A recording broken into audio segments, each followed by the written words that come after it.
Glórias a Deus. Me acompanha, Eurimar. Porque Ele vive, posso crer no amanhã. Porque Ele vive, temor não há. Pois eu bem sei, que a minha vida está nas mãos do meu Jesus, que vivo está. Glória a Deus. Vamos nos levantar. Seja muito bem-vindo em nome do Senhor Jesus. Graça, misericórdia e paz do Senhor Jesus. Amém, igreja? Vamos nos cumprimentar uns aos outros. Sorria para alguém que está pertinho de você.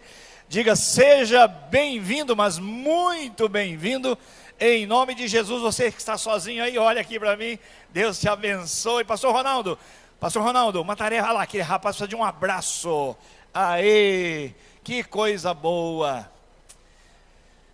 É muito bom cantarmos que Ele ressuscitou. Por isso a nossa fé não é vã.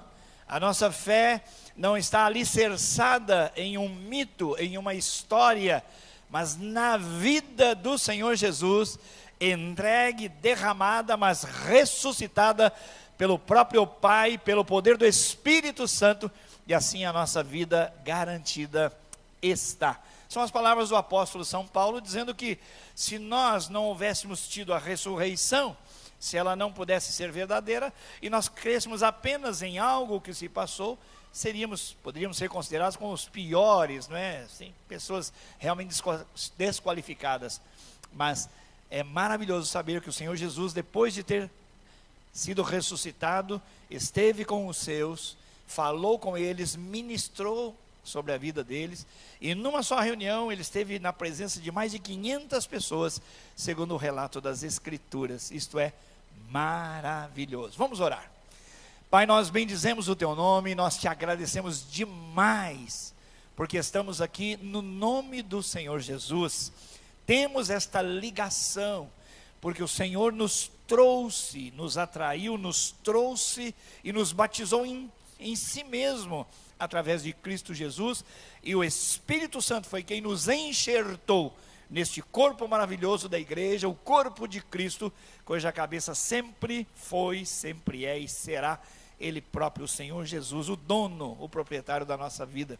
Te agradecemos pelo Pai, te agradecemos pelo Filho, te agradecemos pelo Espírito Santo, Deus uno, que nos ama, que tem um projeto maravilhoso para cada um dos seus filhos, e assim nos apresentamos a Ti com gratidão em nosso coração, e oferecemos também o nosso culto pessoal e comunitário na família do Senhor.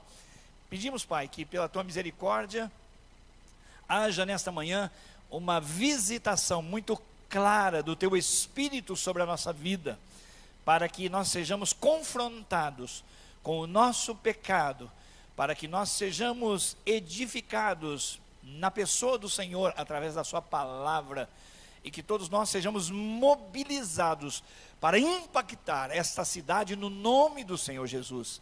Não fomos chamados para sermos pessoas normais, cuja vida se resume em nascer, crescer, estudar, se preparar, trabalhar, morrer, ir-se embora. Não.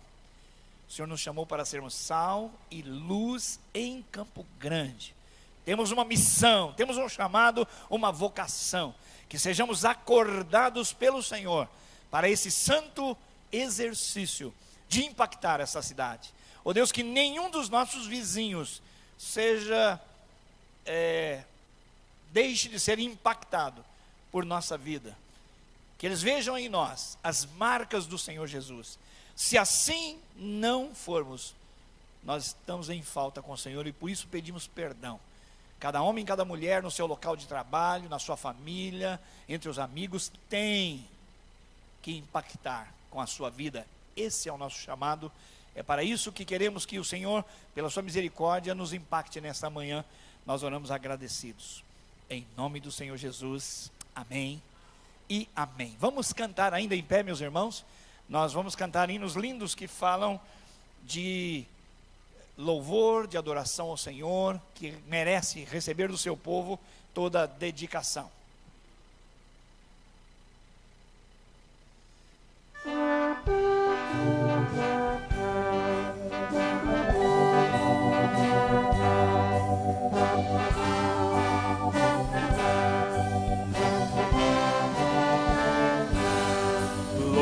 Louvamos-te, ó Deus, pelo dom de Jesus, que por nós pecadores foi morto na cruz.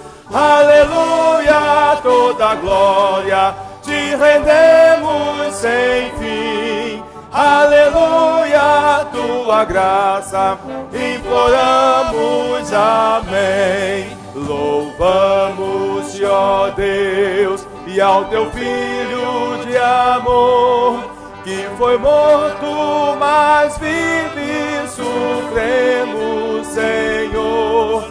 Aleluia, toda glória te rendemos sem fim. Aleluia, tua graça imploramos, amém. Louvamos-te, ó Deus, pelo Espírito luz, que nos tira das trevas e a Cristo conduz. Aleluia, toda glória te rendemos sem fim. Aleluia, tua graça imploramos, amém. Ó, vem nos encher de celeste fervor e fazer-nos fluir teu afável amor. Aleluia, toda glória te rendemos sem fim. Aleluia, tua graça imploramos, amém.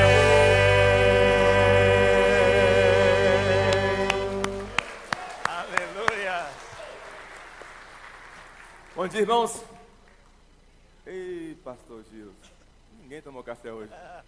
Bom dia, irmãos. Bom Aê, agora sim, tá forte, hein, Fernando? É muito bom estar com os irmãos agora pela manhã. Cristo morreu por nós e por isso estamos aqui. Se não fosse isso, nada teria acontecido. Estaríamos mortos para sempre. Mas Ele morreu por nós, deu a sua vida e por isso lhe rendemos glória. E pedimos a sua graça, pedimos do seu poder, pedimos do seu amor e exultamos do seu nome, porque só a Ele devemos glória, honra e louvor. E agora, como um grande coral, ô Pato, solta essa voz, filho. Vamos cantar agora. A Deus demos glória com grande fervor. Exultai, exultai. É o quen. Alguém falou comigo, foi o Fernando. Eu olhava assim, mas Aldemar, que estranho. Ô, pastor Desi, Aldemar se chama de pato, que negócio é esse? Ele é pato. É. Aí até que um dia ele viu, né, a programação e entendeu por quê, que é o pastor Pato, né? O Pato é o personagem, né? Canta, Isso. Pato. Vamos cantar, irmãos. A Deus demos glória.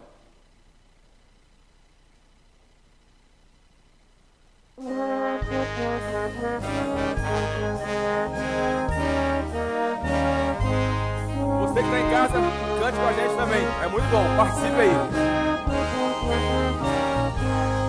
A Deus demos glória com grande fervor. Seu Filho bendito por nós todos deu. A graça concede ao mais vil pecador, abrindo-lhe a porta de entrada nos céus.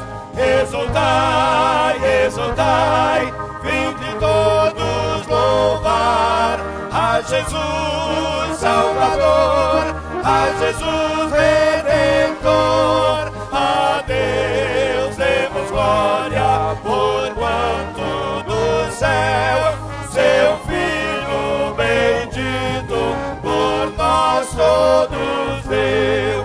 Ó, graça real foi assim que vamos lá, tá bonito. Jesus Pastor Fonsil. Seu sangue Canta. por nós Isso. derramou. Cordeiro. Herança no céu Daniel. com os santos. Vamos lá. Em Zé Carlos. luz comprou-nos Jesus, pois o preço pagou. Exultai, exultai, vinde todos louvar a Jesus Salvador, a Jesus Redentor. A Deus demos glória, porquanto do céu seu Filho bendito por nós todos deu. A crer nos convida. Vai, Miguel. Tal rasgo Sandoval. de amor nos Vamos, Fernando, vamos. Ladir. Laurênio. Vamos, Hélio. Isso. Vamos, Jete. Agora, alegria, exultai. Exultai, exultai, vinde todos louvar a Jesus Salvador, a Jesus Redentor. A Deus demos glória, porquanto do céu seu Filho bendito por nós todos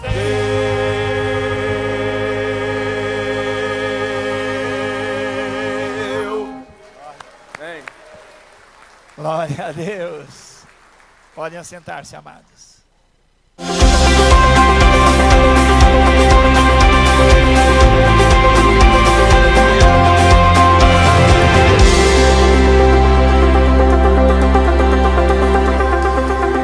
Olá, seja bem-vindo aqui na Primeira Batista. Fique atento às nossas informações. Os filhos nascem sem ter um pensamento acabado sobre a vida. Eles estão construindo o seu modo de pensar com base no que veem, ouvem e vivenciam. A maior fonte de subsídio sobre a vida é dada pela família. Os pais são reconhecidos como a primeira relação de poder que a criança conhece. São eles que dão o nome, que dão comida, dizem a hora de dormir e acordar, estabelecem o que pode e o que não podem fazer, o que é certo e o que é errado, premiam e repreendem. Com base nisso, as crianças concluem que o que eles falam é a verdade. As crianças são esponjas, absorvendo as falas e expressões faciais dos que estão à sua volta. Por isso, os pais devem ficar atentos, porque pequenos discípulos estão sendo formados dentro de casa. Pais que reclamam de tudo formam filhos reclamões. A Bíblia nos ensina que devemos fazer todas as coisas sem murmuração, sem discussão. Cada um deve agir como se o outro fosse mais importante que ele. A Bíblia adverte a fazermos como Jesus, que mesmo sendo o Todo-Poderoso, não agiu como se fosse, mas se humilhou e foi até a cruz. Como nos ensina Tito 2,8, devemos ter uma linguagem sã e irrepreensível para que o adversário se envergonhe, não tendo nenhum mal que dizer de nós. Com base nisso, sejamos sábios, vamos filtrar nossos pensamentos e, consequentemente, nossas falas. Pais críticos formam filhos críticos. Essa tem sido a razão de muitos jovens se desviarem do Evangelho, porque concluem: se a igreja não é um lugar bom para os meus pais, por que será bom para mim? Cuidado, pai discipulador, não seja você a pessoa responsável pelo afastamento de seu filho do convívio com a igreja e com Deus. Mostre que assim como o papai e a mamãe não são perfeitos, mas querem melhorar, assim são os irmãos da igreja também.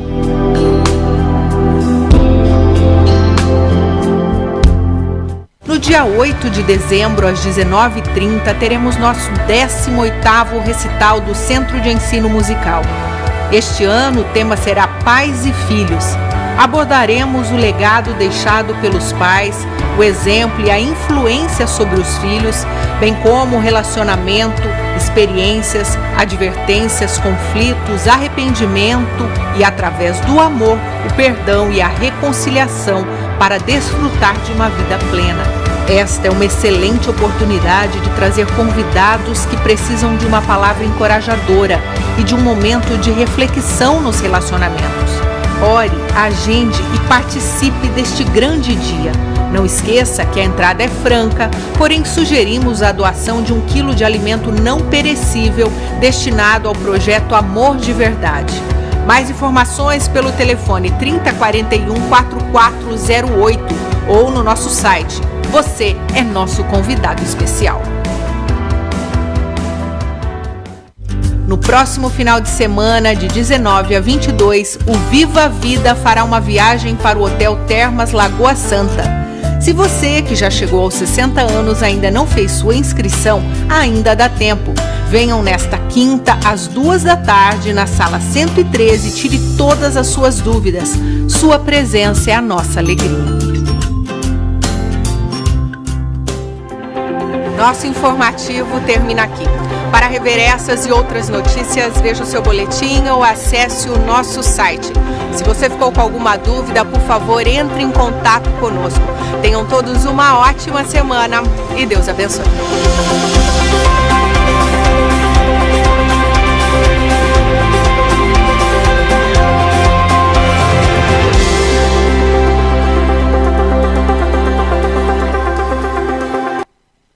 Graça e paz.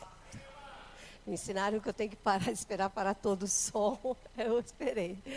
Bom dia a todos. Estamos aqui juntos mais uma vez. Tão gostoso, né? Somos uma família. Uma família que se encontra semanalmente. Às vezes durante a semana também, né? Mas estamos aqui para compartilhar com os irmãos o que o Ministério Infantil vai aprender hoje. Nós vamos estudar uma lição muito gostosa. Estamos estudando ainda o livro de Juízes, e um dos juízes, Israel, nesse período, não tinha rei, eles tinham juízes que julgavam e que dirigiam o povo. E a lição de hoje é a respeito de Gideão, quando ele precisa sair em batalha contra os midianitas. Era um povo também muito grande e sanguinário, mau, e estava assim também afligindo o povo de Israel.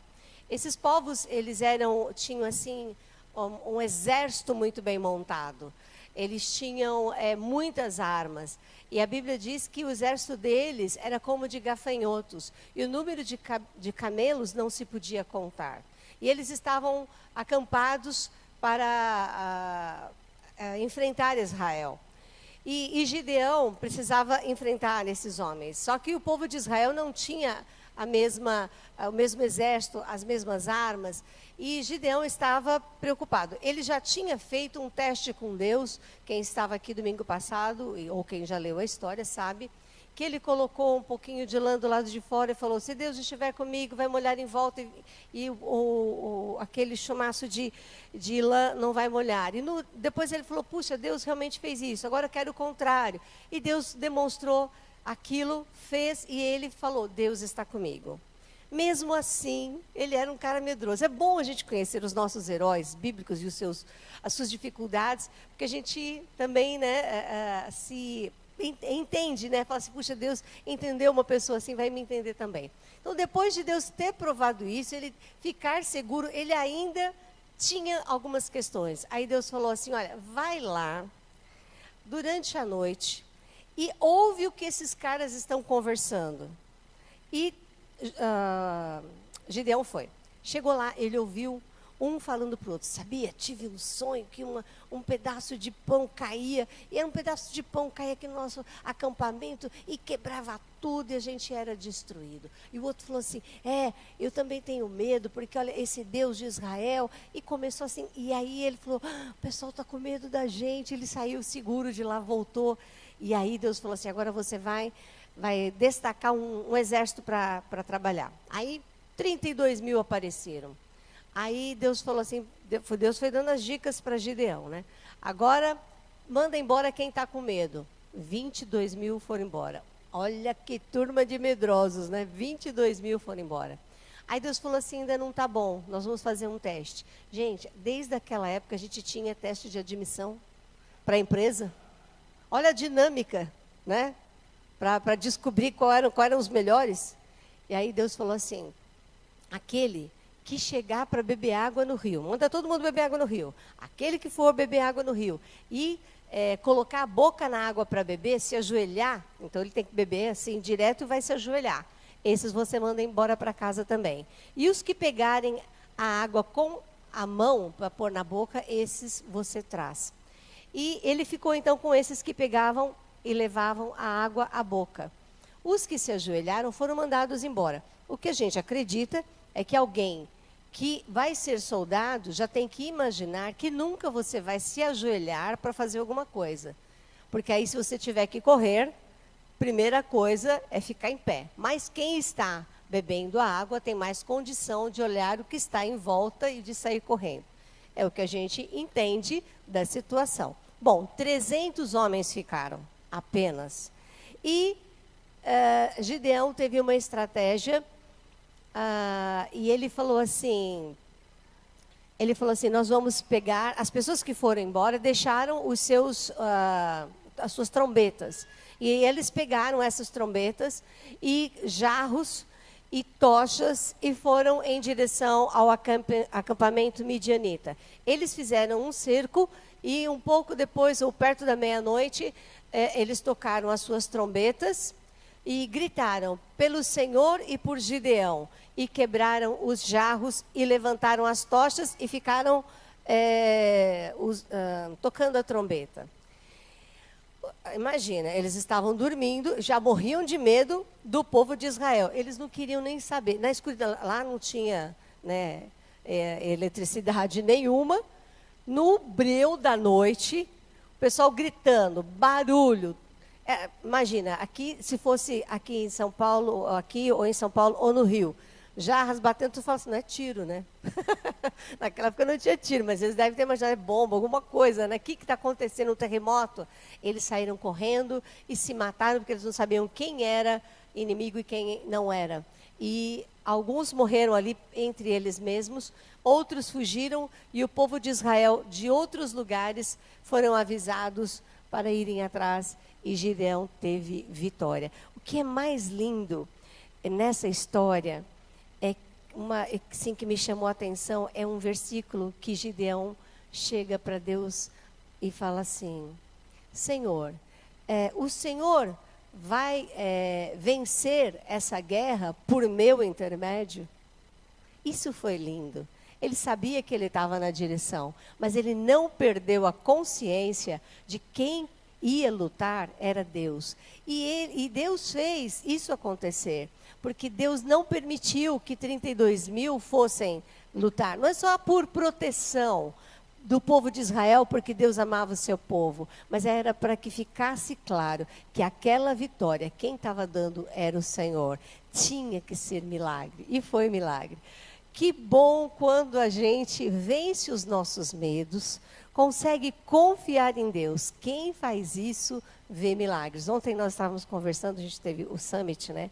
E eu estava falando com algumas meninas que, quando a gente passa muita dor por muito tempo, qualquer dor, de perda inclusive, e que você tem a sensação de que você não vai aguentar, não vai aguentar, não vai aguentar, se você conseguir crer em Deus nesse momento, que você está no limite, que você fala assim, se eu chegar no limite eu vou cair, mas se você conseguir, você passa para um estágio superior que você não sente a dor. E é quando você vê o milagre. Então, quando você tiver medo, continue crendo em Deus. Pode crer em Deus. Fala, não vou aguentar, não vou aguentar. Vai aguentar sim. Deus vai fazer milagre na sua vida. Assim como fez de Gideão. E tem feito na vida de tanta gente que a gente ouve testemunhos. Vamos ficar em pé? Os milagres do Senhor aconteceram com Gideão e tem acontecido com o seu povo até hoje, né? Mesmo com os medrosos. Vamos ler o versículo de hoje? Quando Gideão ouviu esse sonho e entendeu o que ele queria dizer, ajoelhou-se e adorou a Deus. Juízes 7:15. Deus orienta os seus servos. Pai, Obrigada, Senhor, mais uma vez. Que história maravilhosa, que enche o nosso coração de alegria e nos desafia. E todos nós temos medos. Os medos só são diferentes, mas todos têm medos. Pai, que bom que o Senhor olha e o Senhor respeita as nossas dificuldades. Mas o Senhor nos leva a um estágio superior.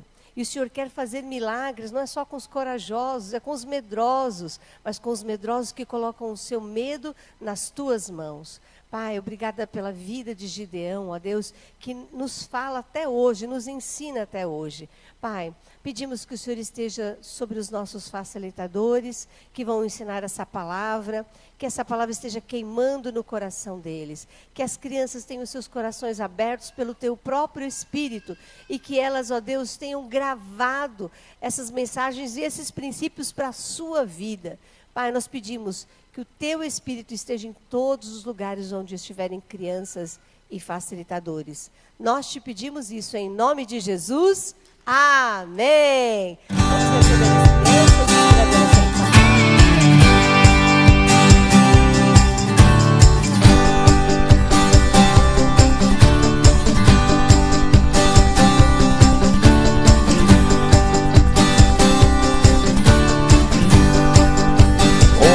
Salva de palmas para as nossas crianças, para os professores, os monitores, os pais, mães e responsáveis. Pode sentar.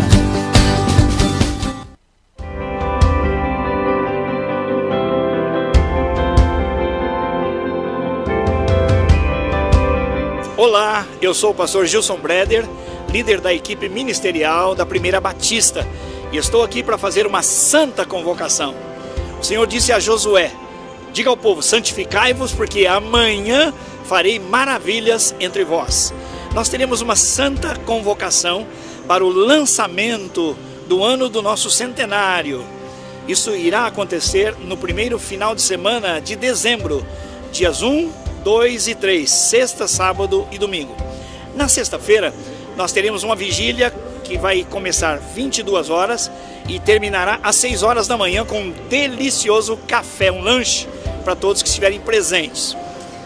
Nessa vigília, muita participação musical, muitos louvores, muita gratidão, palavra. E aí no sábado, no culto da juventude, a juventude tomará uma postura, olhando para trás, agradecendo 100 anos e dizendo: agora é conosco, é a nossa vez. Estamos nos santificando ao Senhor e Ele fará maravilhas. Depois virá o domingo. O domingo também será muito diferente. Teremos um culto lindo e que iniciará às 8 horas da manhã e só terminará 21 horas, ou seja, das 8 da manhã às 9 da noite, um culto ininterrupto. Algumas pessoas virão em alguns horários, outras em outros, mas o culto será inteiro, muitas horas, tempo de louvor, de adoração, de palavra, de gratidão. E eu quero convocar você para vir, é uma santa convocação. Por quê? Porque você faz parte dessa história. Nós queremos que todos os membros da igreja, aqueles que já foram da igreja, sejam convidados, porque eles fazem parte desta história. E esta santa convocação será o lançamento das comemorações do centenário. Estas acontecerão só no ano que vem, quando no feriado de Corpus Christi receberemos a Convenção Batista do nosso estado para juntos celebrarmos o centenário. Será maravilhoso. Muitas ações serão desenvolvidas ao longo do ano, mas o lançamento é agora e queremos começar de uma maneira bem íntima, de quebrantamento, uma santa convocação, dedicando as nossas vidas ao Senhor. Você é nosso convidado, você faz parte dessa história. Deus te abençoe.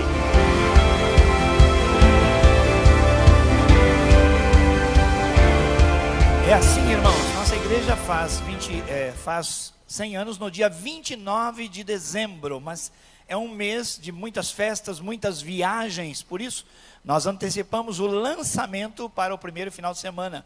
E essa vigília vai ser uma vigília à moda antiga, não é? Muitos irmãos aí se lembram quando a vigília começava às 10 da noite e a noite toda, e 6 horas da manhã tinha um cafezinho com leite gostoso, esperto para todo mundo.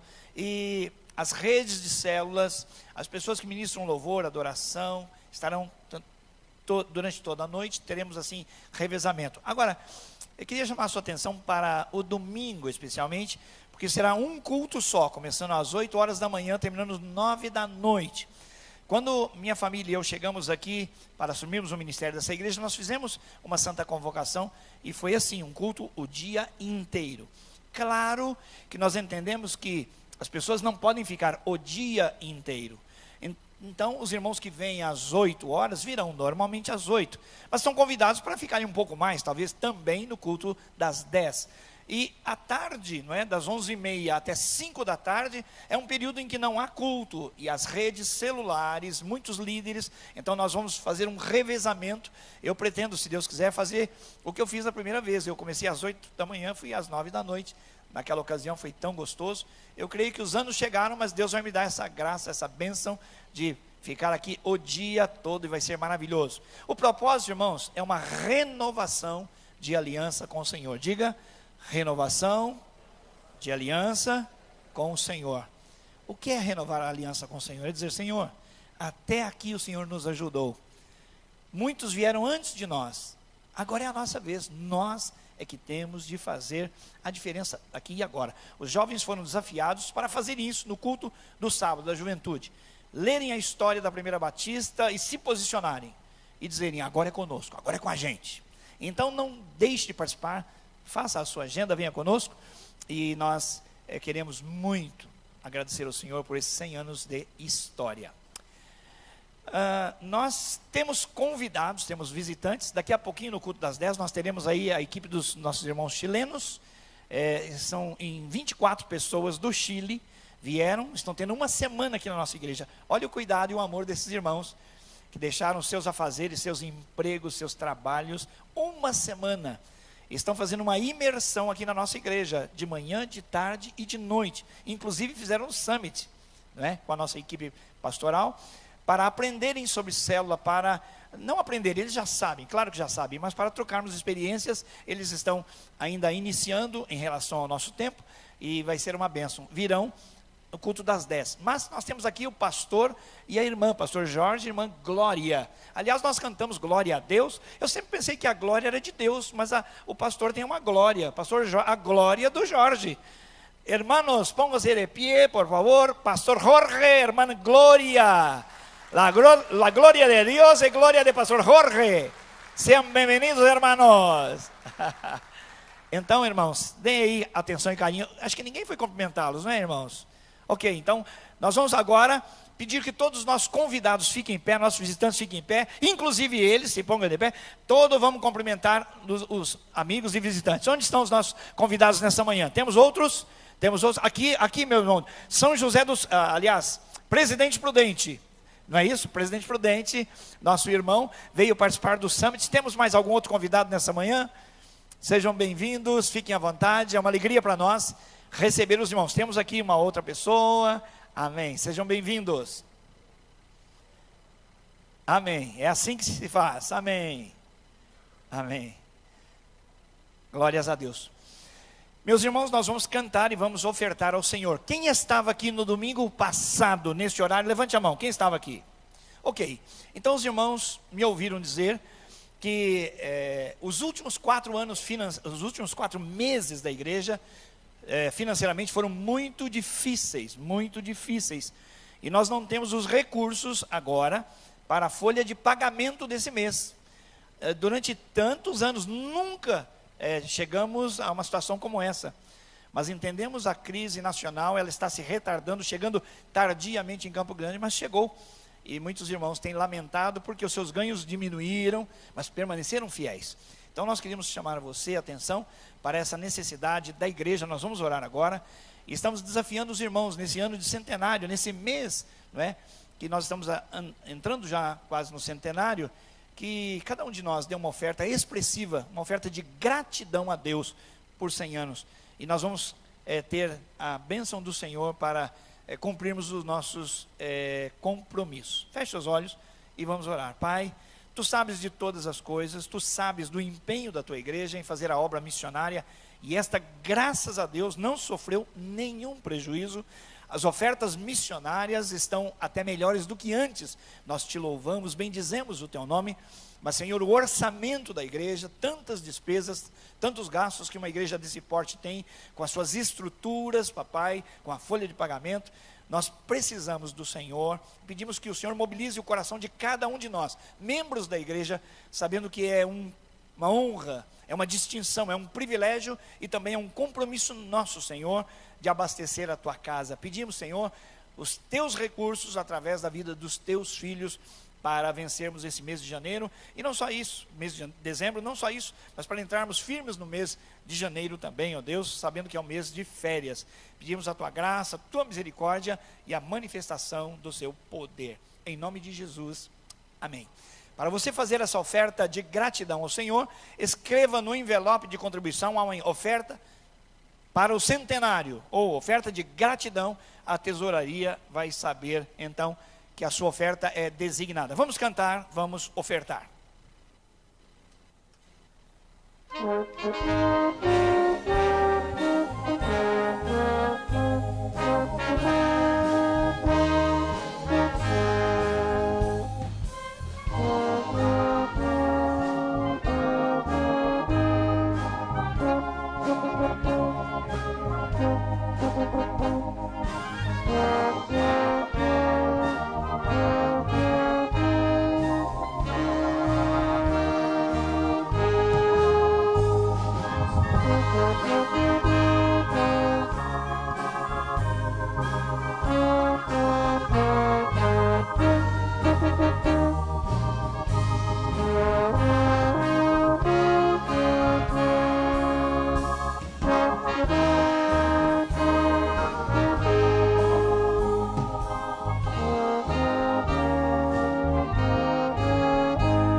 Meu Senhor, sou teu, tua voz ouvi a chamar-me com amor.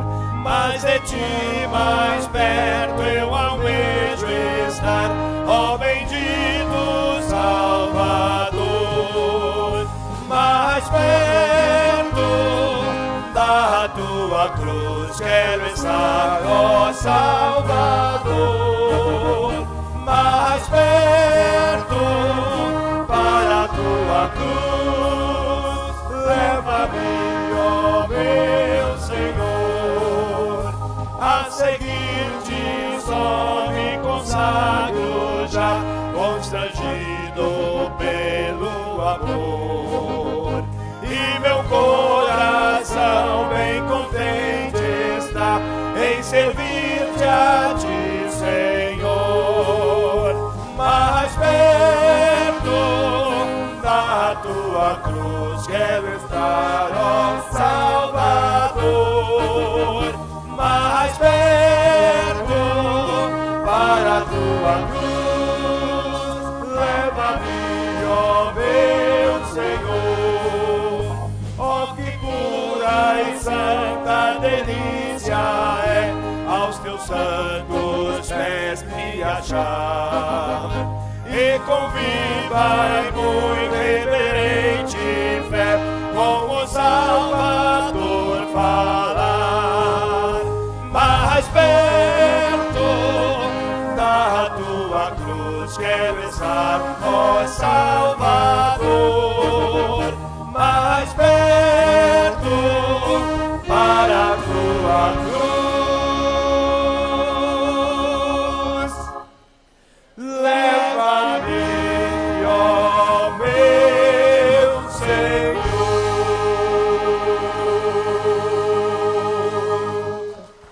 Graças a Deus, amém. Podem assentar-se. Nesta manhã, nós Vamos participar da ceia do Senhor. Nossa irmã Maria Marques vai participar. Daqui a pouco a irmã tem que estar aqui pertinho. Então nós vamos fazer a ceia do Senhor, depois a irmã participa.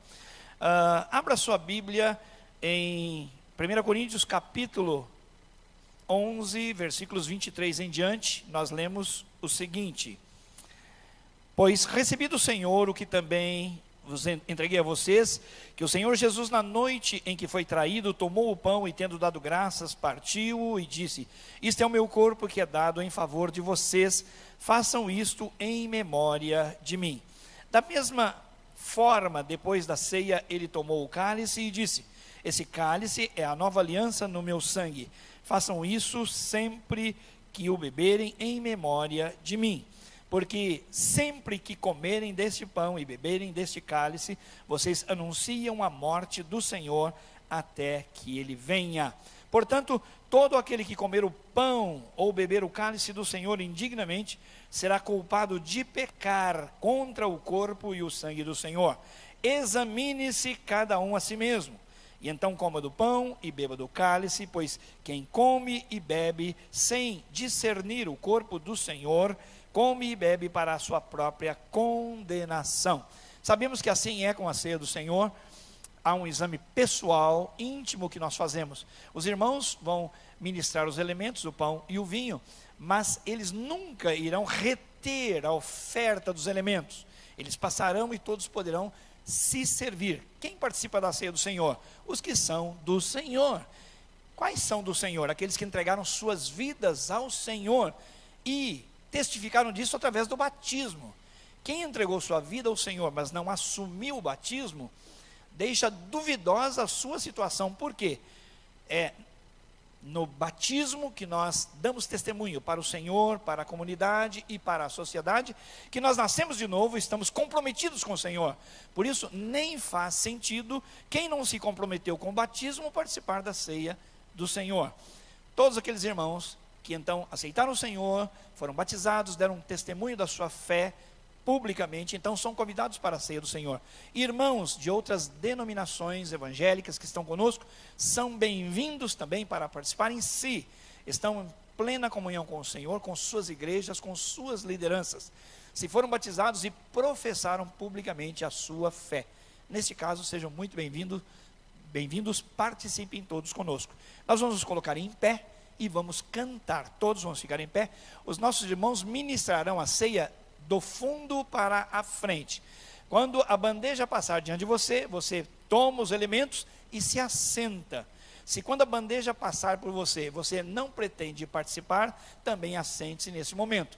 De maneira que não haverá nenhum constrangimento. Os irmãos vêm, servem enquanto nós cantamos. Nossa irmã, vou pedir ao pastor Ronaldo que ajude a nossa irmã Maria, já trazendo uma cadeira, ela fica sentadinha aqui, fica mais fácil para ela, para que assim que terminarmos de cantar, ela possa então recitar a sua poesia.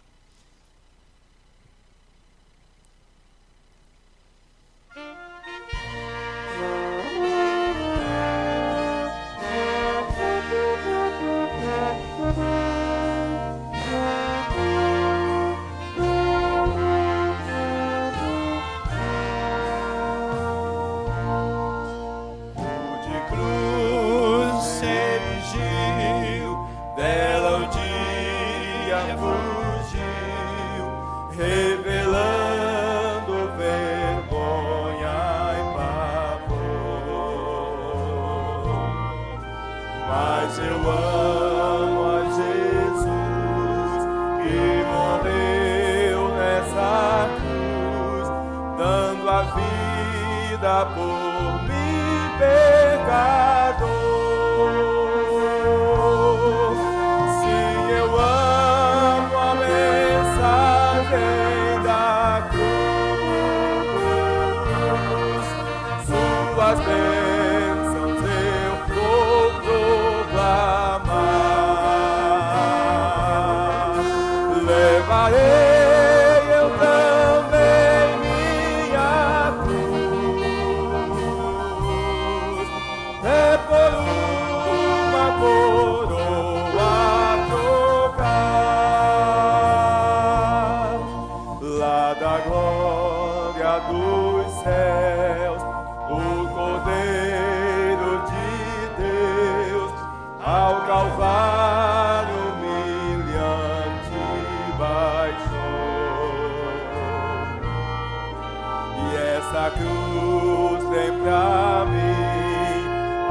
cativo sem fim, porque nela Ele me resgatou. Se eu amo a mensagem da cruz, suas bênçãos eu vou proclamar.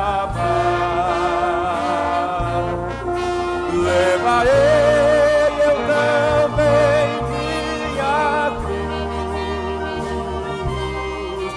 é por uma coroa trocar. Eu aqui com Jesus, a vergonha da cruz, quero sempre levar e sofrer. Ele vem me buscar e com Ele no lar, sua glória pra sempre vou ter. Se eu amo a mensagem da cruz, suas bênçãos eu vou proclamar. Levarei eu também minha cruz,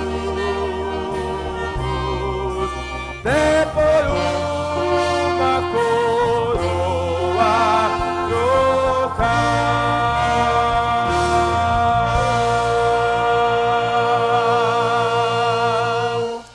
Amém.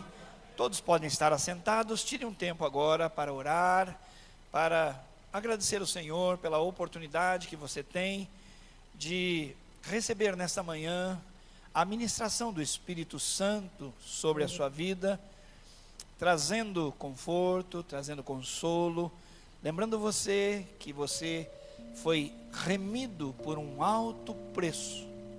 O sacrifício do Senhor é a dádiva incontestável, é a dádiva mais excelente, exclusiva e suficiente. O Senhor Deus, por nos amar a mim e a você, nos deu a própria vida de seu Filho para morrer em nosso lugar. O justo morrendo pelos injustos, o santo morrendo pelos pecadores. Ele que nunca fez mal algum, ele que não transgrediu, não pecou, foi levantado como o Cordeiro de Deus que tira o pecado do mundo. Tudo o que você é, tudo o que você tem, você recebeu e recebe através do Senhor Jesus. Fiquemos em pé, tomem as suas mãos o pão. Esse pão representa, ele não é o corpo do Senhor, ele representa o corpo do Senhor, ferido, maltratado, traspassado por nós lá na cruz. Em memória do Senhor, participe.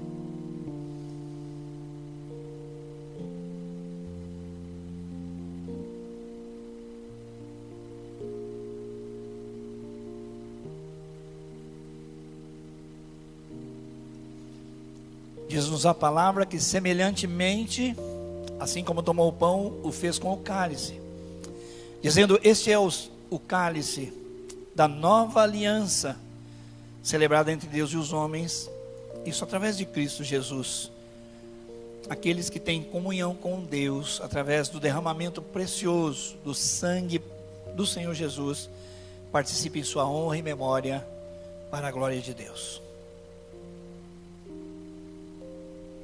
Papai, as nossas palavras são tão pequenas, tão insignificantes em valor, em propriedade e atributo, para dizermos muito obrigado.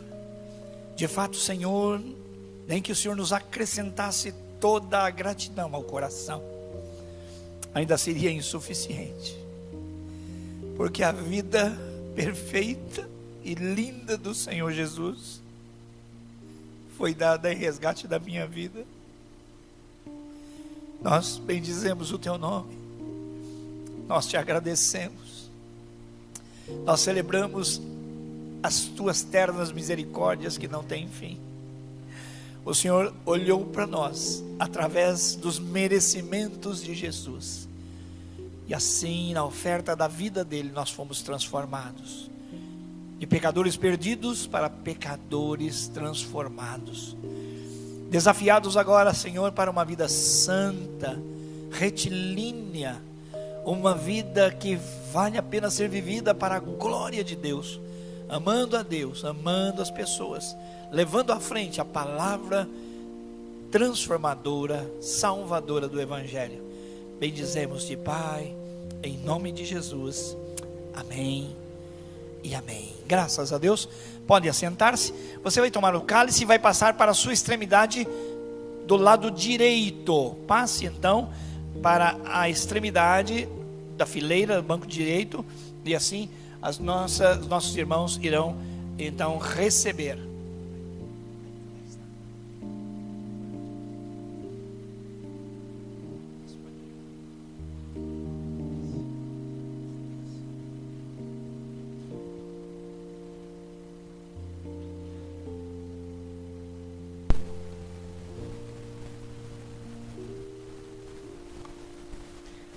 Graça e paz, irmãos e irmãs da minha querida igreja.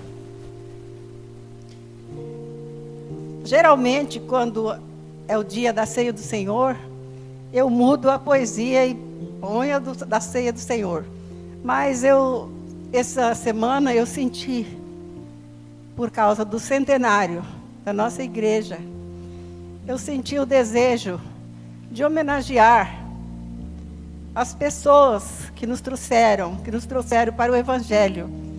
Eu já contei aqui, eu estou com 74 anos, me batizei nesta igreja aos 10 anos de idade, porque Deus, quando dá as dores, Ele dá presente, e eu tive o presente. O meu irmão que está ali, Dr. Getúlio, também ganhou esse presente, porque nós perdemos nosso pai e a nossa mãe, e o Senhor nos deu o Evangelho de presente. E nós viemos de Sidrolândia para Campo Grande para servir ao Senhor, porque eu tenho servido ao Senhor. Às vezes alguém fala, mas com poesia você serve ao Senhor? Eu vou contar rápido aqui uma experiência. Eu dei uma poesia, não minha, do Gioia Júnior, para uma vizinha, aquela que fala para limpar o coração, né? Muda o meu coração. E um dia ela chegou para mim e falou, vizinha, eu perdi aquela oração que você me deu. Me dá de novo que eu faço essa oração. Então eu pensei, se a poesia é uma oração, eu vou fazer dela uma missão. E eu tenho feito, irmãos e irmãs, orem por mim. Quando o pastor Gilson me deu a liberdade de gravar o CD no centenário dos Batistas, em 2011, foi quando os ladrões entraram lá em casa, carregaram tudo, mas não carregaram a minha poesia, porque estava dentro do meu coração. Então eu gravei o CD, e Deus me honrou que Ele tenha andado, não só no Brasil, mas fora do Brasil. E quando eu escrevi este poema, que chama A Glória de Deus no Brasil Central, eu estava acamada, vindo do Hospital do Câncer, já na 33ª cirurgia, e Deus me deu este poema. E eu comecei a lembrar, quando eu trazia o Getúlio, meu irmão pequenininho, para a igreja, trazia o Chiquinho da Zilfa também pela mão, trazia o irmão da Eunice, o Brandão, era pequeno também, e encontrava a doutora Neusalice, que hoje, né, era colega. Nós íamos, eu e a Thelma Rossi, que é a filha da tia Horacina, que me criou, nós íamos encontrar com ela lá na 15 e trazer para cá. Quer dizer, ela já estava vindo, mas a gente tinha aquele prazer, né, de vir com os coleguinhas, né? E também tinha, pastor Gilson, pastor Ronaldo, um culto maravilhoso antes do culto da igreja, na praça, sabe? Era a coisa mais linda. E eu estava na cama quando eu escrevi esse poema. Chama-se A Glória de Deus no Brasil Central. Nas pequenas plantinhas de Sidrolândia, nos campos que um dia foram meus. Nos campos cobertos de orvalho, eu via a glória de Deus.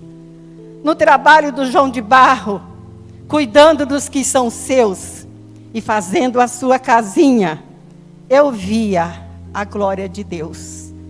Todas as manhãs, as siriemas vinham beber água no nosso quintal. E eu ficava lá em cima, na mangueira, cuidando as roupas que estavam no varal. Se eu não cuidasse das roupas, as vacas poderiam mastigar. E a minha mãe era tão brava, eu não queria apanhar. Na mangueira tinha um balanço feito de corda e telha. Minha saia ficava rasgada, cheia de terra vermelha. Quantas saudades da minha infância, dos tempos que não voltam mais. Quantas saudades dos meus irmãos reunidos à mesa, todos juntos, à mesa com meus pais. Junto à mesa com meus pais. Nesse tempo passou por Sidrolândia um vendedor de Bíblias, desses que chamam colportor. E pela vez primeira eu ouvi dizer que Deus é amor. E ele me deu um presente, o Evangelho de São João, que eu decorei inteirinho, porque este Evangelho tocou o meu coração.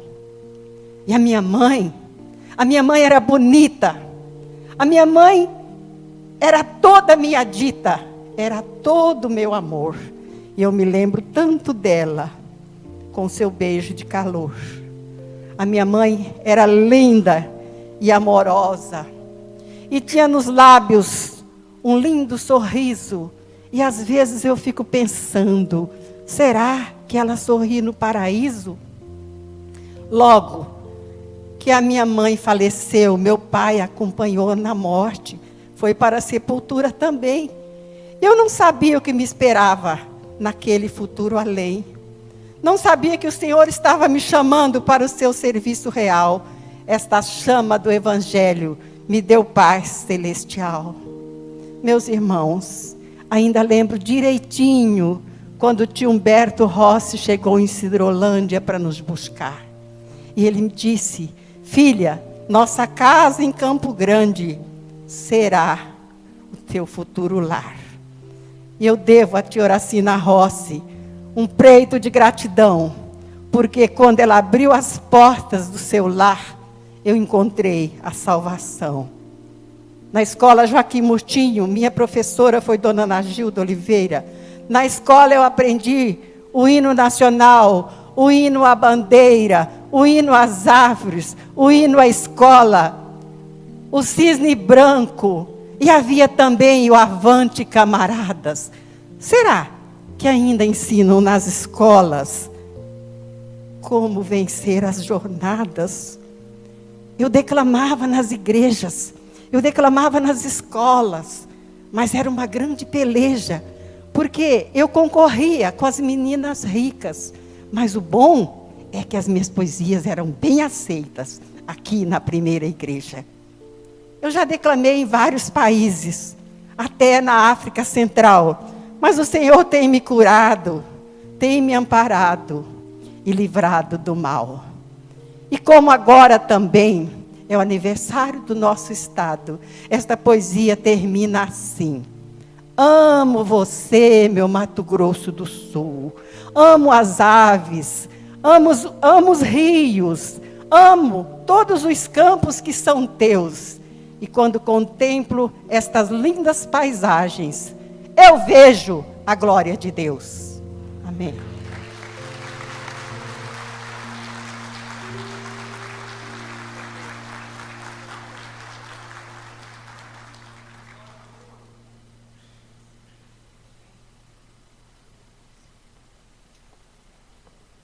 Vamos ficar em pé, irmãos, e cantar.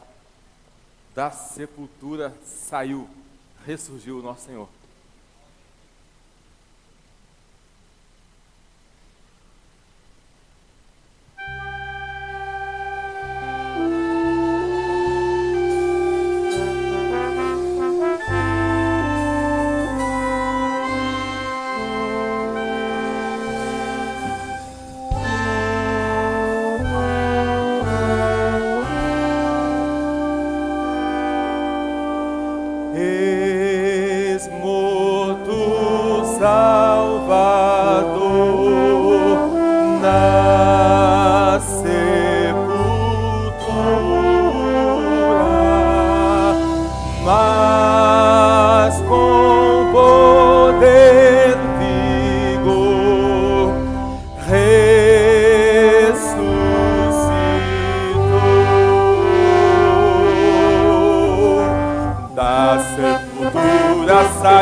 ressurgiu, vencendo a morte, o seu poder pode agora a todos vida conceder. Ressurgiu, ressurgiu, aleluia, ressurgiu.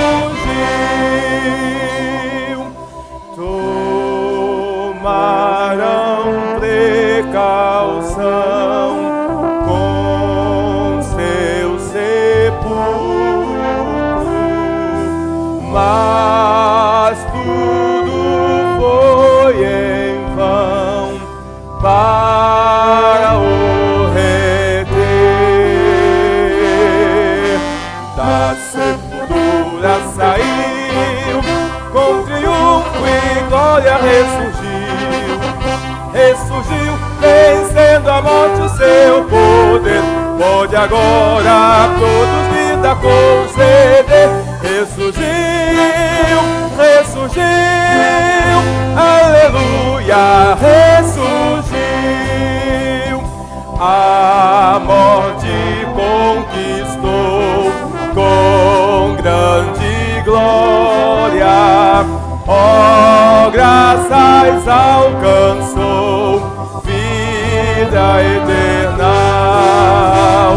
Da sepultura saiu, com triunfo e glória ressurgiu, ressurgiu, vencendo a morte, o seu poder pode agora a todos vida conceder. Ressurgiu, ressurgiu.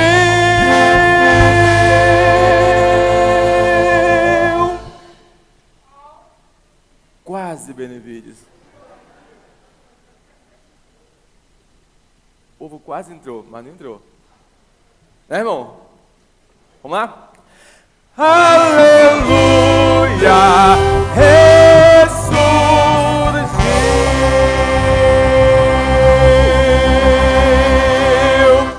Amém. Glória a Deus.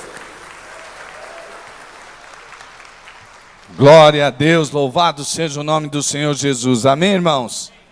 Deus é bom o tempo todo Deus é bom, Ele é maravilhosamente bom.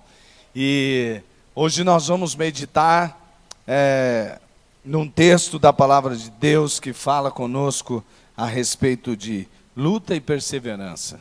Todos nós enfrentamos lutas, todos nós precisamos passar por elas, e há um caminho para a vitória. Só que talvez a palavrinha que está aqui colocada aqui é um ensino desse capítulo que nós vamos aprender. Talvez seja a palavra mais impopular de todas: disciplina. Porque quando fala de disciplina, as pessoas geralmente dizem: ai, quem que vai disciplinar? Porque às vezes a gente vê a palavra disciplina como uma correção, um castigo. E por quanto envolve correção, às vezes, né? A palavra disciplina, e principalmente nesse texto, é muito mais que isso. A palavra que traz o texto, não exatamente como está aqui escrito no português, mas é o ensino no todo, no original, indica que a disciplina é o caminho para o sucesso, é o caminho do sucesso. A disciplina é esse próprio caminho, não é lá tá a disciplina, agora nós vamos caminhar para chegar na disciplina, não. A disciplina é o próprio caminho. A disciplina é o próprio caminho para a maturidade. E por que geralmente nós não gostamos da disciplina? Porque a disciplina geralmente não é algo muito confortável. Nós vamos aprender a seguir. Mas vamos ler o texto. Portanto, também nós, uma vez que estamos rodeados por tão grande nuvem de testemunhas, livremo-nos de tudo que nos atrapalha e do pecado que nos envolve, e corramos com perseverança a corrida que nos é proposta. Esse é um resumo, e dos versículos 1 a 3, o autor aos Hebreus, que nós não sabemos exatamente quem é, mas é inspirado pelo Espírito Santo, é a palavra de Deus. ele vai nos mostrar como correr a corrida com perseverança, como nos livrar daquilo que nos atrapalha e quem deve ser o nosso maior exemplo. Aqui no Summit, nós aprendemos algo sobre disciplina. Porque existe um caminho da disciplina, existe um processo na disciplina que leva as pessoas ao sucesso. Ângela é uma psicóloga, ela trabalha com neurociência e neurobiologia e fez uma pesquisa extensa, que fez parte até do seu próprio curso de mestrado, e ela foi pesquisando, a pesquisa dela envolvia justamente isso. O que leva a pessoa a alcançar os seus propósitos, seus objetivos e serem bem-sucedidos na vida. Então ela pesquisou coisas como, por exemplo, o talento. O talento é algo muito importante. Quando alguém tem um talento, principalmente aquele que se destaca aos demais, essa pessoa tem uma possibilidade de um caminho até, vamos dizer assim, mais curto para chegar a um determinado sucesso. Mas sabe o que foi interessante? Que na sua pesquisa, ela notou que geralmente as pessoas, que tinham mais talento, não eram as pessoas que tinham mais sucesso, quando isso se tratava de um propósito mais a longo prazo. Que coisa interessante, não é verdade? E que as pessoas que tinham menos talento, mas tinham um grau de propósito e paixão, e permanecia tomando os passos corretos dentro de uma disciplina, ela alcançava os seus alvos e tinha mais sucesso do que aquele que simplesmente tinha talento. Muito bem, o que o livro de Hebreus fala, o que ele está abordando, apenas a termos de a gente poder saber o contexto desse livro que antecede esses capítulos. O livro de Hebreus foi escrito, obviamente, aos hebreus, porque eles eram judeus que haviam se convertido. Você diz, pastor, e qual é a diferença dos outros livros para se escrever? Sim, tinha diferença. Imagine só, você é um judeu e você se converte e começa então a receber a experimentar muitas lutas, a receber muitas contradições. Por quê? Porque você era alguém que professava a fé do povo de Israel, e como povo de Israel, você não podia sair daquela fé. Isso que acreditavam, principalmente os fariseus. Então, como é que você vai? Essa é a fé máxima que você pode ter. Por que você saiu para aceitar uma heresia? Então, eles sofriam muitas pressões. Aqueles que não eram judeus, os chamados gentios, que se entregavam a Jesus, os judeus olhavam e diziam, bom, isso é uma heresia, não era isso que vocês deveriam viver, mas eles eram não judeus, eram gentios. Mas quando um judeu se convertia, eles ficavam procurando de toda maneira tirar a fé. Por exemplo, Paulo era um daqueles que perseguia os cristãos, os forçando a negar a fé, para que eles, às vezes, até permanecessem vivos. Então o judeu convertido, o hebreu convertido, ele recebia pressão desde dentro de casa, até no trabalho que ele tinha, e geralmente eles trabalhavam juntos. Então muitos eram expulsos de casa, muitos perdiam o emprego e começavam a ser perseguidos, duramente perseguidos. Essa carta é escrita justamente para esses judeus, que depois de ter passado, a esses hebreus, que depois de terem passado um tempo na fé, estavam cansados. Porque perseguição cansa, não é verdade? Uma coisa é você ser perseguido um dia, outro dia, e você, não, eu vou permanecer, eu vou perseverar, e aí vem um mês, aí vem um ano, e aí você olha para o lado, nenhum parente seu mais te apoia, a menos que tivesse sido também convertido a Jesus Cristo. Muito bem, aí você vai olhando e você perdeu o emprego, a sua família diz, você não é mais da nossa família, e você recebe perseguição contínua saia daí, isso é uma heresia, volte para aquilo que é puro, para aquilo que é correto, e há uma insistência toda. Imagine só, amados irmãos, o sofrimento dessa pessoa. Quando o autor escreve aos Hebreus, ele tem também como propósito motivá-los para não desistir. Mostrar o caminho da excelência da perseverança e mostrar a eles que, se eles perseverarem, há um prêmio, há uma lista, há uma corrida que lá está escrito chegada, e ali na chegada há uma coroação. Ali na chegada é o momento em que você vai olhar para trás e vai valer a pena. Esse é o contexto do livro de Hebreus. Então, eu não sei, todos nós também enfrentamos lutas, enfrentamos pessoas que estão constantemente nos tirar do caminho da fé, enfrentamos uma cultura que diz, saia daí, enfrentamos um mundo que diz, olha, isso é coisa do passado, isso daí já foi, nós precisamos de uma nova cultura que combata essa cultura judaico-cristã. Que negócio é esse de casamento, de família, de valores, de ética, de moral? Hoje isso tudo mudou, e isso constantemente entra na sua casa, assim como eles sofriam com alguns problemas e dificuldades que queriam fazer com que eles desistissem da fé. Hoje você e eu também enfrentamos todas essas dificuldades, não é verdade, amados irmãos? Constantemente. Como então permanecer? Como então perseverar? Como então chegar àquele fim de corrida, onde está escrito chegada, e existe uma premiação, a coroa da vida? Como trilhar esse caminho tendo sucesso?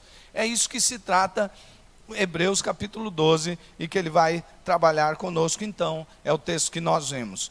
Então, vamos ver 3 atitudes no caminho da disciplina. 3 atitudes para você se manter disciplinado, para você se manter no caminho, para você se manter perseverante, para você não desistir quando as lutas ficarem ainda mais firmes. Então, vamos lá. Primeira é motive-se. Tem que se manter motivado. A palavra motivação, ela caiu um pouquinho, entrou um pouquinho em desgaste, na verdade, porque a gente ouve tanto, palestra de motivação, palestra disso, palestra aquilo, e fala, já fiz tanto, ela não dura mais do que 24 horas essa tal da motivação. A gente fala de motivação, mas não dura muito. Mas veja que a palavra de Deus diz assim: portanto também nós, uma vez que estamos rodeados por tão grande nuvem de testemunhas. Como é que você se mantém motivado o tempo todo? Que não é essa motivação que passa rapidamente. Como é que você se mantém motivado? Eu sei que você que está aqui já passou, como eu, dos 25 anos, né? 20, não, tem gente aqui mais nova, né? Tá bom. Mas, quando você já passou um pouquinho, que você já viveu um pouquinho, você percebe claramente que algumas coisas que você tinha em vista eram ilusões, que se tornaram desilusões. Os dias, os anos, o tempo fazem com que essas desilusões trabalhem na sua mente para dizer, você já sabe, isso aí não vai dar em nada. É aquele momento em que você tenta fazer alguma coisa e fala, você acha que você pode fazer isso? Você está velho já para isso, rapaz. Você deixa lá para os mais novinhos, né? São todas essas experiências com ilusões e desilusões que às vezes nos fazem ficar, nos enfraquecem, e a gente perde aquele ânimo, aquela motivação para continuar.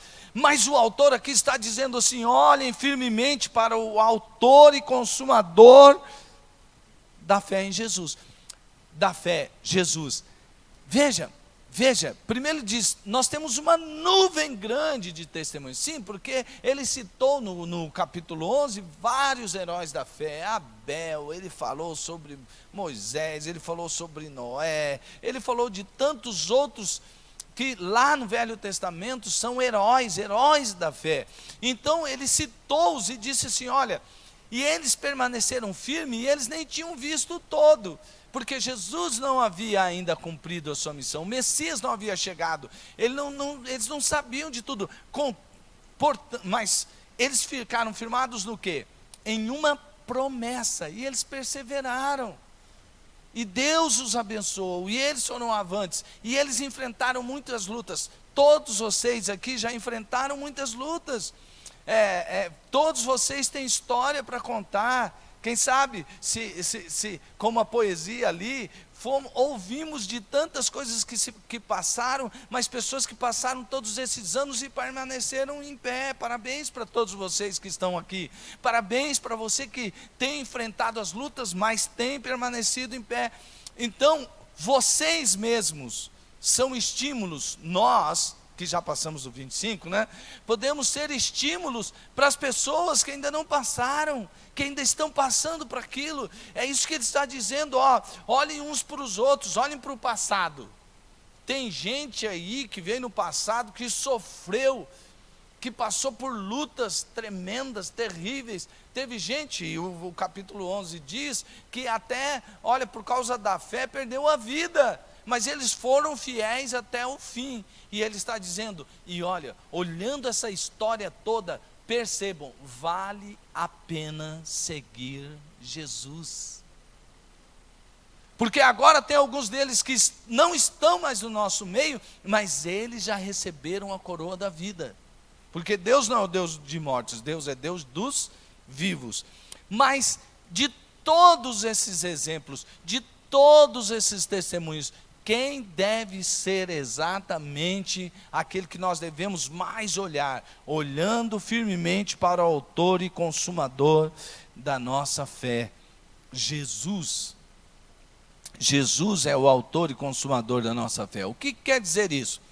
No original, amados irmãos, olhando firmemente significa assim, ó, não tire os olhos de...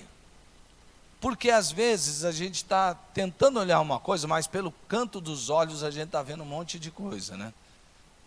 Quando eu fui fazer algumas aulas de aperfeiçoamento e tudo, teve uma época, né, que para renovar a carteira de trânsito você precisava passar por algumas aulas, e eu fui ver e o instrutor estava dizendo que um estudo diz que o homem tem mais visão periférica.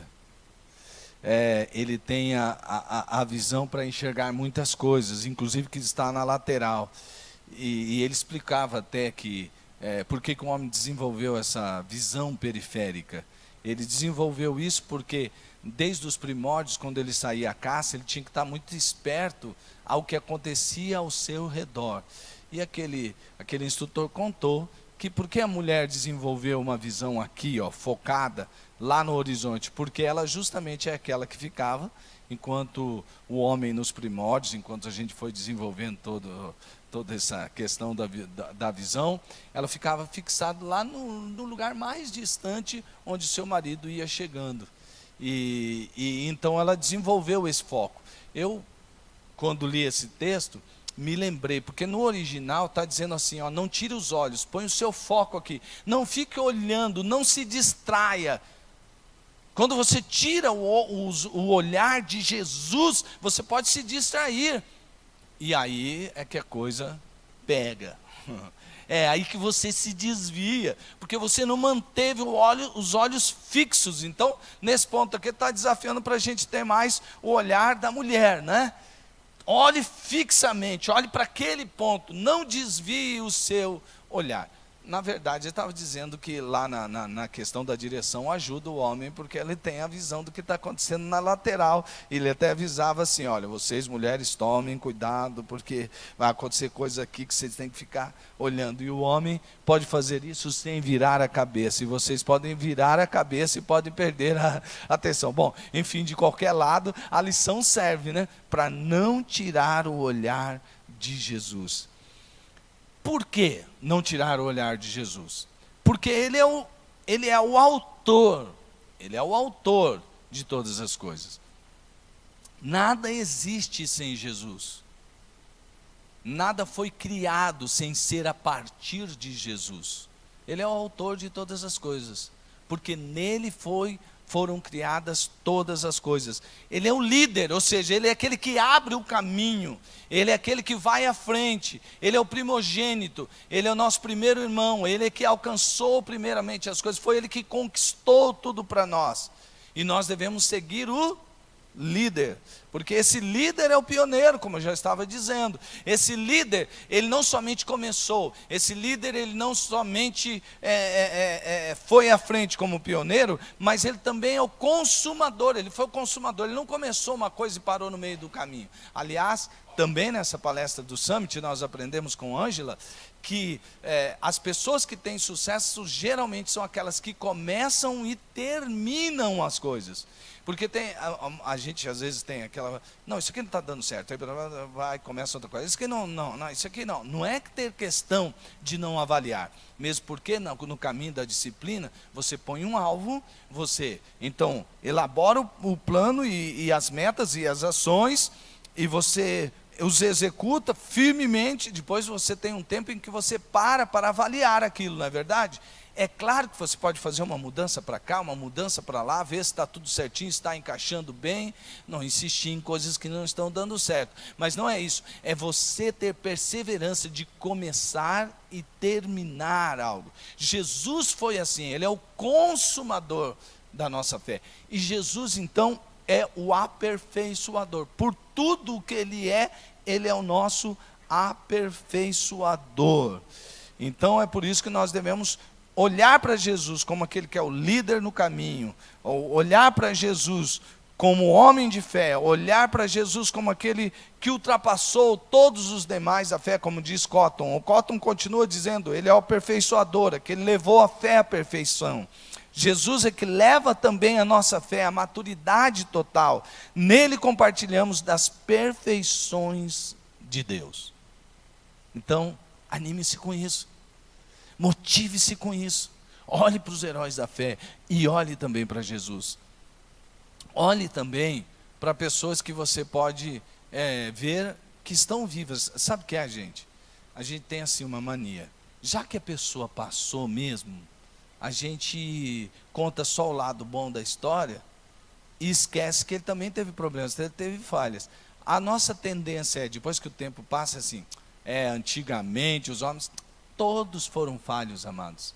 Quem viveu nessa geração, quem viveu na geração passada, os que viveram na geração futura. Sabe por quê? Eu digo isso, você fala, não, você está desfazendo do nosso próprio passado. Não é isso não, amados irmãos. É que nós temos que entender que lutas, dificuldades e imperfeições todos nós enfrentamos. Mas não é por causa disso que nós desvalorizamos a história das pessoas. E então a gente pode olhar para quem está vivo, não precisa pegar o herói do passado, que agora a gente já não pode falar, não pode saber, e não pode falar, e só ficou. Não, a gente pode pegar quem está vivo agora, sabe por quê? A experiência de quem está vivo e já passou por muitas coisas, e continua firme na fé em Jesus, a gente pode olhar para ele e dizer assim, ele viveu neste tempo, ele está aqui, e ele está vencendo, e eu vou aqui aprender com ele, vou me motivar com essas histórias de pessoas que estão aqui entre nós e que podem ser e que são exemplos para nós. Segunda atitude, livre-se. Livre-se do quê? Eu coloquei um peso aí porque é exatamente a imagem que aparece no texto. Existem alguns pesos, algumas algemas, algumas coisas que se agarram a você como se fossem carrapichos, mas pesados, que fazem você andar lentamente, aquilo está te prendendo, é pesado, você quer se livrar, mas você está vendo o alvo, você está com um olhar firme em Jesus, mas, meu Deus, isso aqui está pesado demais. Então, olha o que o texto diz, o texto diz assim, livremo-nos de tudo o que nos atrapalha e do pecado que nos envolve.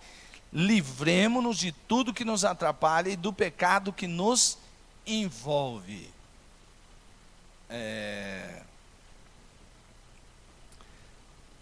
Pecado aqui,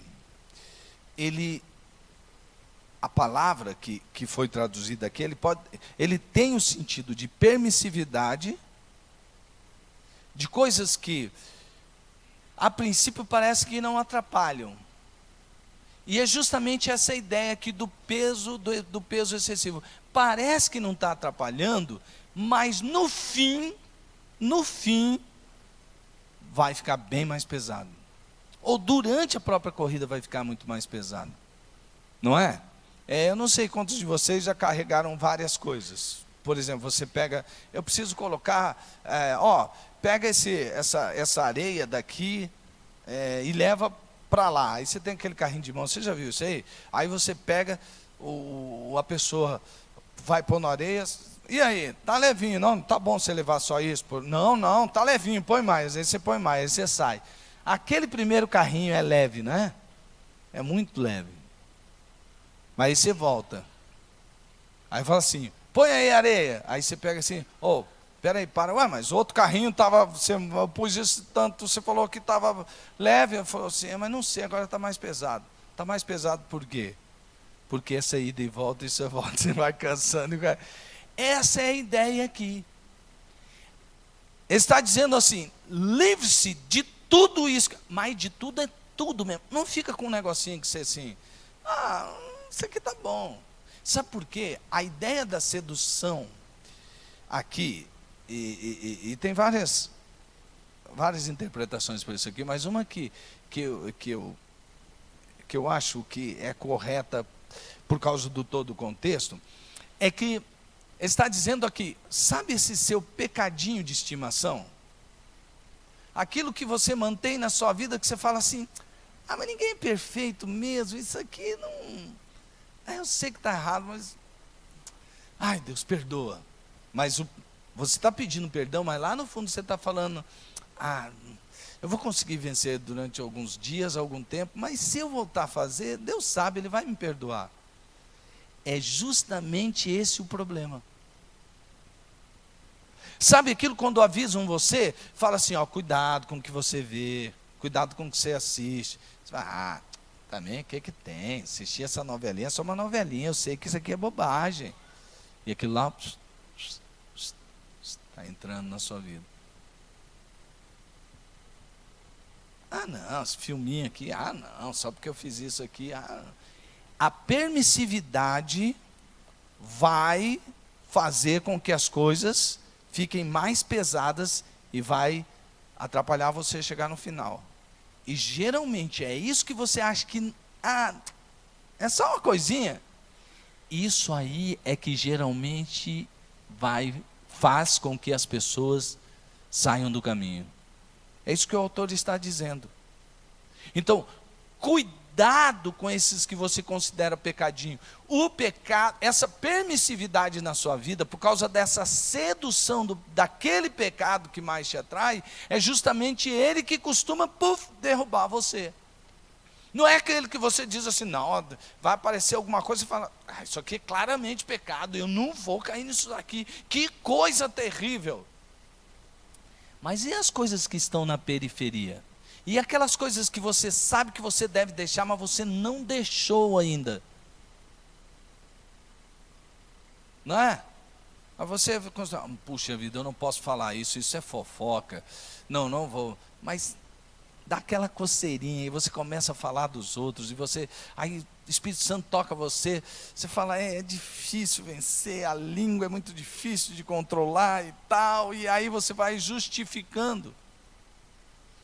Geralmente é isso que faz com que você perca a perseverança. E por falar em perseverança, terceira e última atitude é persevere. Persevere. Persevere. O texto diz assim, e corramos com perseverança a corrida que nos é proposta. O que te motiva sempre na vida é o seu próprio propósito. Alguns estudiosos da pós-modernidade que querem envolver, estão derrubando essa questão da metanarrativa, ou seja, esse negócio de que sua vida é um todo, que está envolvido num todo, que tem um propósito para chegar num determinado alvo, isso aí é balela. Viva a sua vida, curta seus amigos, tenha os prazeres, come, bebe, porque a vida passa e na verdade se estudar, nada tem tanto sentido assim. Mas a palavra de Deus diz ao contrário. Ela diz que todos aqueles que existem e foram chamados por Deus têm um propósito na vida, que envolve um propósito maior, que é o propósito de Deus.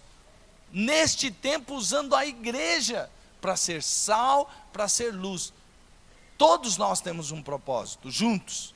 Mas cada um de nós tem um papel dentro desse propósito. Qual é o seu papel? Você está desempenhando esse papel. Então, Paulo está dizendo assim, coloquei Paulo como autor do Hebreus, pode até ser, né? Mas o autor aqui está dizendo assim, perceba, há um propósito, você está dentro de uma corrida, não é uma corrida de 100 metros, por isso, cuidado para você não sair na disparada que vai parar ali na frente, é uma maratona. E dentro dessa maratona tem uma chegada. É difícil uma maratona. Maratona você não corre como corre 100 metros. Maratona você tem que até se vestir de maneira diferente, com uma roupa bem mais leve. E você tem que medir o esforço que você usa para chegar lá no final. Porque se você não medir, você não chega.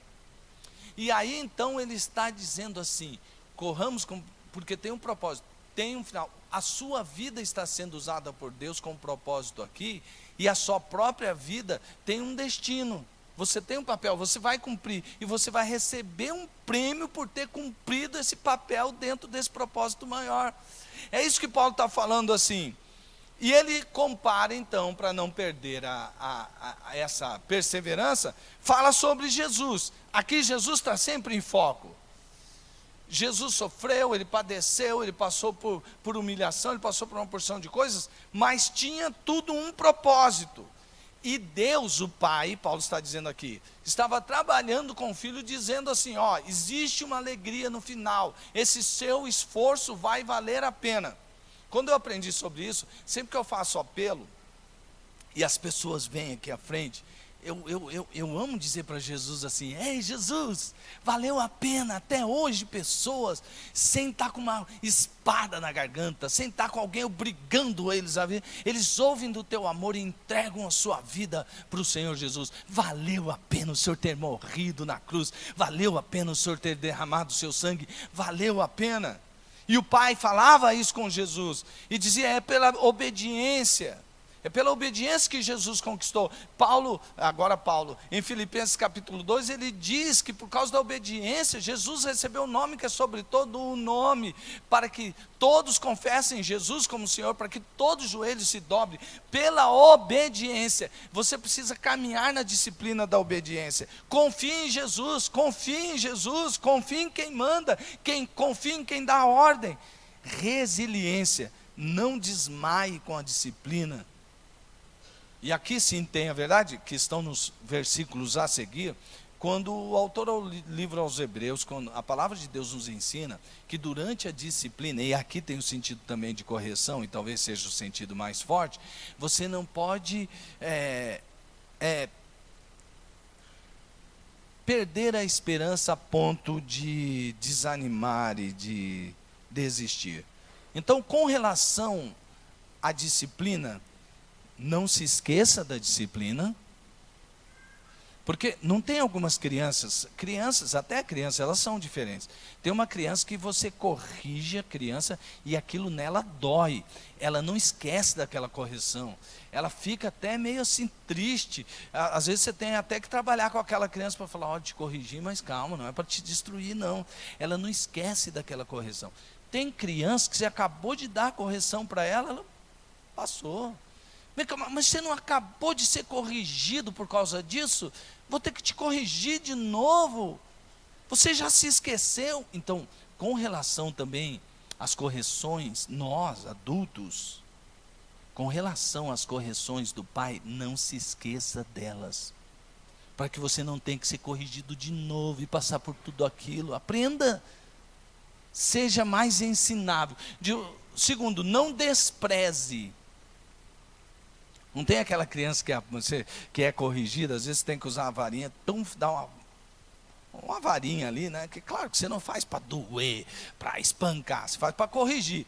Aí você bate nela e fala assim, nem doeu, nem doeu, nem doeu. É aquela pessoa que despreza a correção. Muitas pessoas, nós na fase adulta, às vezes também somos assim, a gente despreza. Agora, há alguns que se desanimam. Sabe por quê? Eles levam a correção para o lado pessoal. Eu estou sendo reprovado. Não é? Existe um teste chamado DISC, e quem mais sofre com a correção são geralmente os Is, que eles gostam de influenciar e gostam de, quando fazem alguma coisa, perceberem-se aprovados. Eu fiz, ele disse que deu certo, ele disse que foi bom, ele está me aprovando. Gente, nem sempre dizer que está certo, está bom, está errado, não está bom, tem a ver com você pessoalmente. Tem muitas coisas que eu faço que está certo, mas não está tudo certo, tem que corrigir algumas coisas. Tem coisas que eu fiz, não deu certo. E as pessoas, isso não deu. Ok. Mas não quer dizer que eu estou reprovado por causa da correção. Está só dizendo que eu tenho que corrigir aquela rota. Então não desanime, não está em questão você estar sendo aprovado ou reprovado. E por fim, eu acho muito bonito uma coisa que Moffat escreveu. Ele é um exegeta bíblico. Ele diz com relação a esse texto: o que inspira os crentes a perseverarem é resistir a tudo, a visão do invisível. É resistir a tudo, vírgula, faltou uma vírgula. É sua visão do invisível. Sabe o que inspira você a resistir a tudo? É sua visão do invisível. Visão do invisível? É verdade. Existem coisas que você olha que você está vendo o aqui e agora, mas você pode enxergar o invisível. Há determinadas coisas que estão longe desses olhos físicos, mas que estão claras aos seus olhos espirituais. E é esse mundo que nós enxergamos que nos faz perseverar com constância, até que ou nós partamos, ou Jesus venha, a gente permanece firme. Amém? Vamos ficar em pé, amados irmãos. Senhor Deus, estamos diante da sua palavra, uma palavra sobre a perseverança. Senhor, nos ensina, principalmente, antes de tudo e de mais nada, não tirar os olhos de Jesus, o autor e consumador da nossa fé. Que nós tenhamos também em vista, ó Deus, exemplos que ainda estão presentes por causa de terem os olhos fixos em Jesus, estão vivendo o que estão vivendo, estão vencendo o que estão vencendo, porque são mais que vencedores. Não porque em si mesmos são perfeitos, mas por causa do Senhor Jesus. Valeu a pena o teu sacrifício, louvado seja o teu nome, Jesus. Ó Deus, nos mantenha sempre animados, mantenha-nos sempre avivados, motivados. Nós queremos sempre olhar para o Senhor. Deus, que a nossa motivação sempre esteja no Senhor, sempre esteja na Tua palavra, sempre esteja na sua vida, Jesus. E Senhor, que o Senhor possa estar nos mostrando sempre o caminho da perseverança.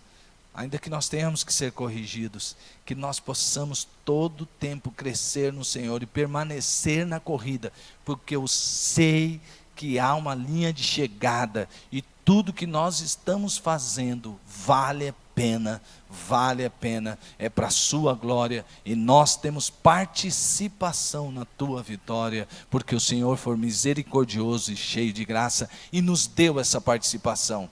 Deus, aviva cada um dos meus irmãos, reanima-os na fé, e ó Deus, que todos nós, como igreja, possamos perseverar no teu propósito para a vida de cada um de nós, e que nós cumpramos o nosso papel, em nome de Jesus, amém.